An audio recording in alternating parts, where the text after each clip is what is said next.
Welcome to Dr. Cheryl's PodCouch, where we have conversations with transparency about all things mental health, parenting, and stress. Today, I'm really excited to have on Amy Carney. Amy is a leadership parenting coach, author of Parent on Purpose, and speaker who writes about intentional parenting and family life. She started a company, Parent on Purpose, to create content, products, and events to better equip and empower moms and dads during the 18-year journey of full-time parenthood. She and her husband of 21 years are parents to 17-year-old triplets, a 16-year-old daughter, and a newly adopted 12-year-old son. I'm so happy to have you on today, Amy. How are you? Great. How are you? I am doing well, and I'm excited Awesome. to dive in because I really have to say I absolutely love your book. And Thank you you. you can see all throughout this book, I have notes, I have highlights, I have ideas. Um, Really, chapter one, I wrote this on an airplane. Love this idea, which is visualize the end, right? So your book is divided up into three parts. Part one is lead, part two is love, part three is launch. And you start with chapter one, that visualizing the hmm end. And that one really got me. It actually raised my anxiety. So it really did. It made me anxious. Tell the kids what you mean by this, visualizing the end, and why it's so important. Well, I think that I meant to raise your anxiety because it raised my anxiety when I figured that out a little bit. So I was just kind of racing through motherhood. I'm having triplets, and then a year later, having another one. I had four kids in a year and a half, and I just was reacting to motherhood. I mean, whatever came my way in that day, I tackled, and that was all I cared about. And then as they grew older and they were in elementary school, I began to realize, wait a minute, like what am I doing? I have no idea what my purpose is as a mother and raising these kids. And so I just realized that I was going to lose all four of my kids in 1 year. And that's coming up for me next year, the start of that. And I just realized that I needed to look at the end. What did I want that time to look like when I launched these kids? Who do I want to launch? And how do I begin to slow down and tackle motherhood today, but yet thinking about tomorrow? So, And so you think so? Like the visualizing the end, the way I interpreted it was that you think of them as being 18 years old, and the mhm, type of mother, type of family, maybe even type of child you want mhm. them to be, and then you kind of work backwards. Yeah. So I was thinking, like, what do I want them armored with when they leave my house and go into the real world? What does that look like? And I found us so caught up in sports and school and and everything that families are busy with today. And I thought, but when I go to that 18-year-old young adult, I don't even think about those things. I think about their character. I think about the family memories that they're leaving with. And so how could I make that shift to kind of still worry about school, sports, and all of those things, but yet really focus on their character and our family values and creating these memorable family moments that they can leave our home with, and just have this childhood that was kind of fun, and they know they grew up in a nice tight family. So you talk about kind of you had no plan. So when people are thinking about all of the parenting books that are available, what is different about Parent on Purpose? And do you feel like the reader sort of gets a plan as a result of reading this book? Well, that's kind of my goal. I mean, I wrote it short enough where I hope that people could actually read it. Like you said, you read it on a plane trip. That's kind of my hope, that someone can pick it up. And it's kind of more of maybe making a business type plan for your family. And I find so many times we do that in our lives in other areas, but we don't do it for our own family. And it's just kind of slowing down, and what in the world do I want out of this season? Because that's what we've got to remember, that full-time parenthood is just a season. I mean, the day to day can feel really long, when we're raising small kids, but as they get older, you see it does go really fast. And I just knew that I didn't want to get to the end and have regret or guilt or more sadness than I needed, because I didn't do the things that I had hoped to or that I had wanted to. And so I just hope my book helps people slow down and really get clear on maybe what it is they want out of this season of full-time parenthood, and what kind of kids do they hope to launch? So let me help the reader get a sense of this. Because I'm looking at my first note was love this idea, but my second note was that I was crying. So this is chapter 1, visualize the end. I'm going to read the first paragraph. It says, imagine that your loved ones have gathered. Family members and friends have flown into town. Your tribe has reunited to celebrate your baby who graduates from high school tomorrow. You can't believe you've already arrived at this monumental moment. How did the time pass by so quickly? And then I have a note. I'm crying. So I was crying or feeling really emotional pretty quickly. So I felt really hooked into that. And like I said, my anxiety was raised because I felt challenged to say, am I writing the script? Am I being the mom I want to be right now today? Because for me, I have 7 more years until my oldest will be at that moment. And there are times I feel good. And there are times that I say, oh my gosh, I just let this whole week go by. Or Yeah. we haven't even, last night I said to my kids, we haven't gone to an amusement park. I know that's one thing you wanted to do this summer because summer's right at the halfway point for us. So how do you go from, okay, getting the reader to visualize the end to actually creating a plan or making real life shifts for them so that this just isn't a feel good or a feel sad kind of book, but it's an Yeah. actionable kind of thing? Yeah. Yeah, that's my hope. And so that's why I've included in there what I had to do. And my husband, we stopped and we kind of wrote what I call a parent purpose statement. And so I walk the reader through that and how to do that. It's just basically writing a mission statement for your parental leadership. And I hope that the questions that I ask you, they're the same ones I ask myself, helps you kind of create this parent purpose statement that you can then begin to try and live out and figure out, ways that you want to live out values that you want to be doing and living. Yeah, yeah. So you have this whole like get started today, and you have this pause, pivot, and plan. And I like that. I think this is really, if people can see that, for people who are watching on YouTube, there's like, what is your present reality? What do you want to keep the same? What do you want to do differently? And what action can you take to move things in a direction that you want to go? And so I feel like for some people that could be those 3 questions could be pretty life changing. And there's room in the book to write thoughts. That's why I found myself writing a lot when I was reading this. But one of the things that I found in here too is that you wrote, only 25% of Americans believe that moving out of their parents' home is a vital part of adulthood, and that you think it's a problem. So you took us from, okay, here's the high school, they're graduating.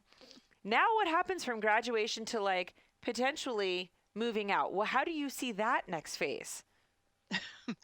Well, I just think we can all get sad as mothers thinking of our kids moving out, right? When they're 9, 10, when they're your age. And what I was seeing in culture today is that we were holding our children back by not wanting that for them, not wanting healthy adulthood for them.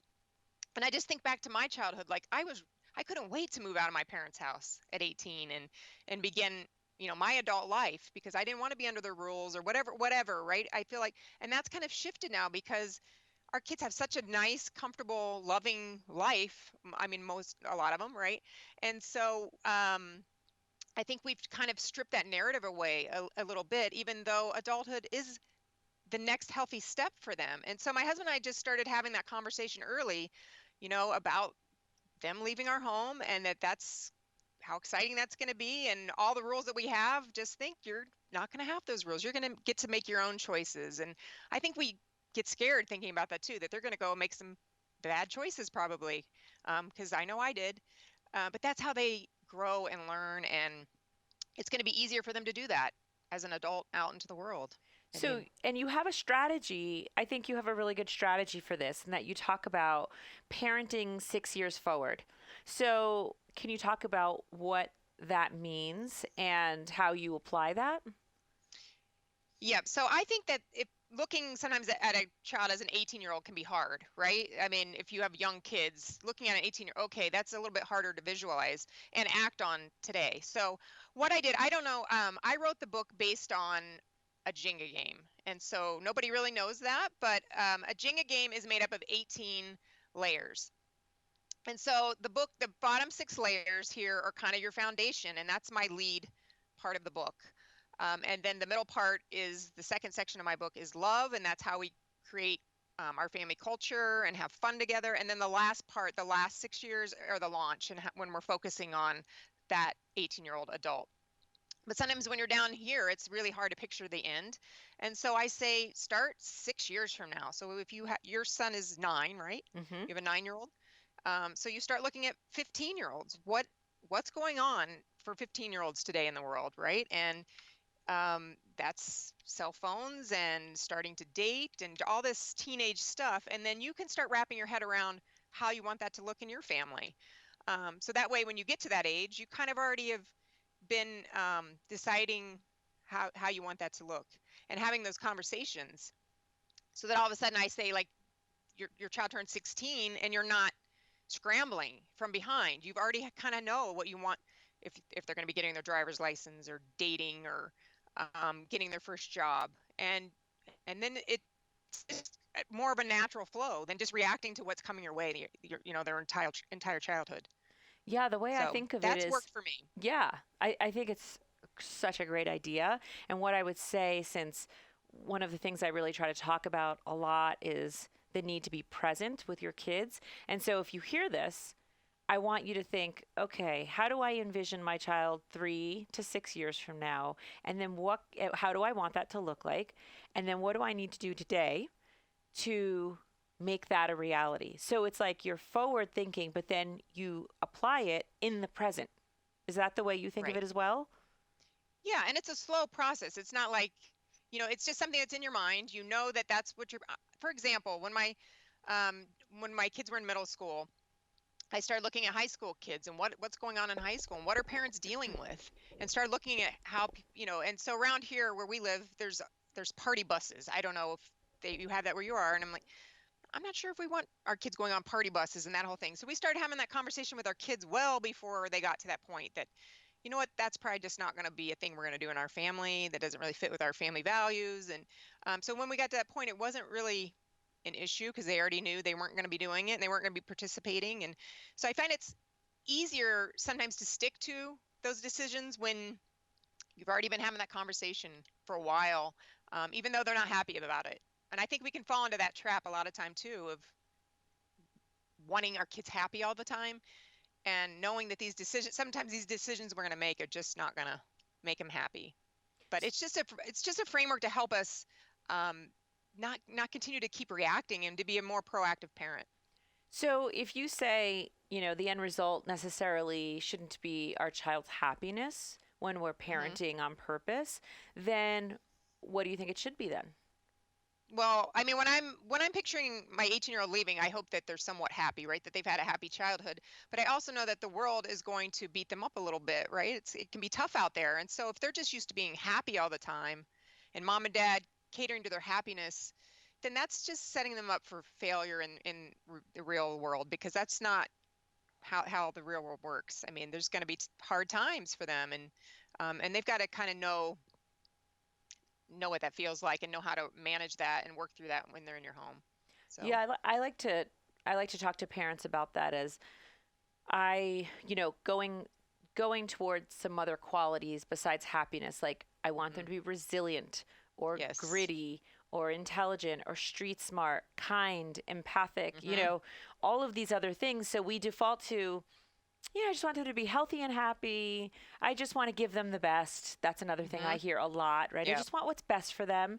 And I think similar to some of your messages, I say to people, doing what's best for your kid all the time is actually not doing them a service. Do you Right. agree with that?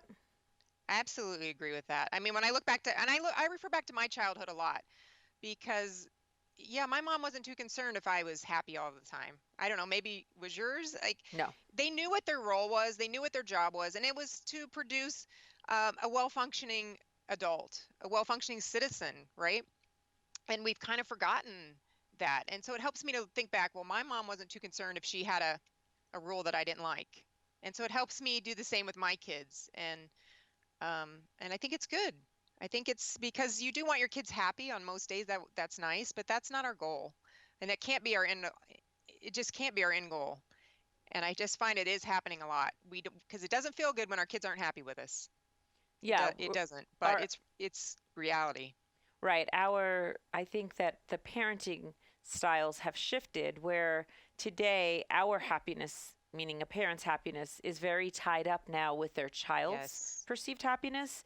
And that's becoming really dysfunctional. It's putting parents in positions where they're making what I see decisions that are outside of their financial means, Yep. their time bound, the time that they have, like their width of time, their bandwidth. I'm trying to think of that word. Yeah. And so they're just making decisions that actually aren't even purposeful or maybe well thought out because they're being reactive to their Yes. child. Um, Right. and so that's why I like this book so much because I think it really provides a grounding. That's how I think of it. It's a great grounding. It's a great gift, I think, even for an expecting mom or a very young parent. At any age, it probably would be great. But if you could start off with saying, let me sit down, if I have a partner, let me sit down with my partner and let's talk about how we want to raise our child, because as soon as the child comes or they get Hmm. older, those influences start infiltrating you, and you might make a decision like let your kid go on that party bus because you feel pressured because you haven't consciously Oh thought yeah. about that, right? 100%. 100%. Yes. So Yep. in part 2 of your book you talk about play right off the bat. Can you tell me what Mhm. your thoughts are about play, about youth sports, and solutions that you've seen around these things that you call madness? Well, the book began because our family ended up in an RV in 2014. So 5 years ago, we pulled our kids out of school, quit our jobs, and traveled the entire U.S. In an RV because we needed desperately to slow down and have some playtime in our lives.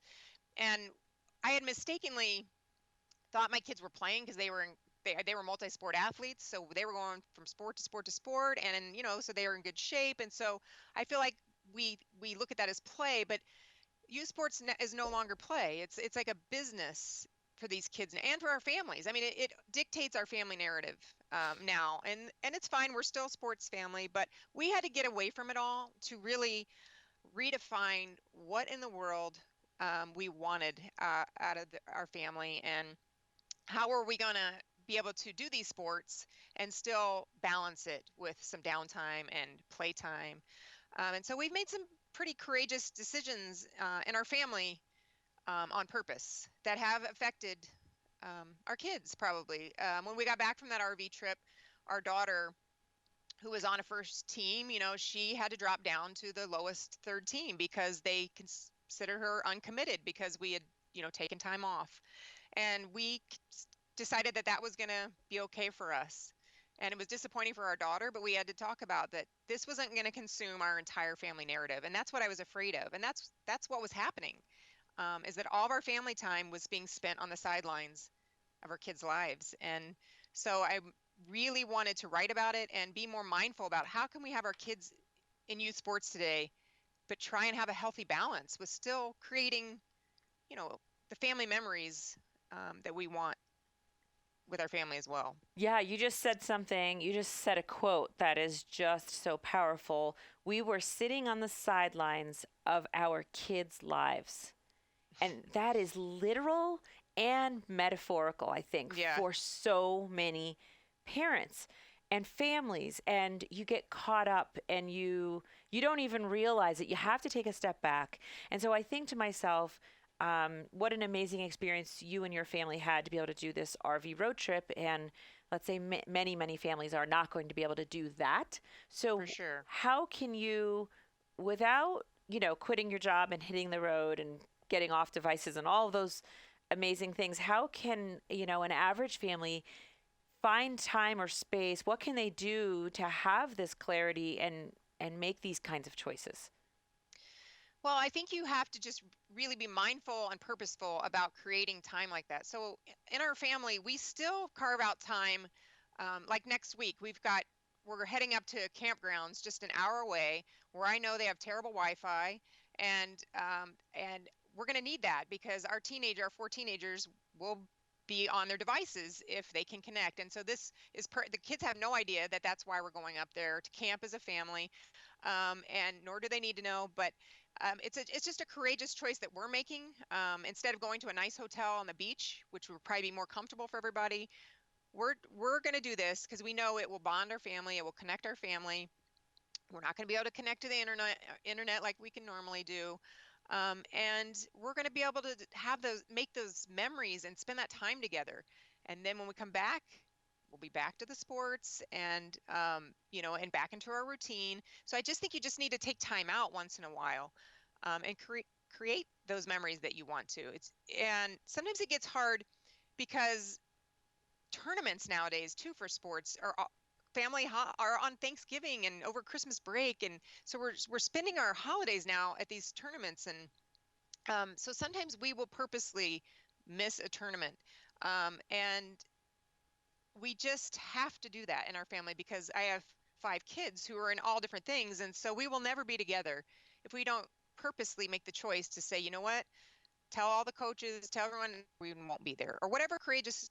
It's got to be a courageous choice, and there will be consequences for these choices that we make.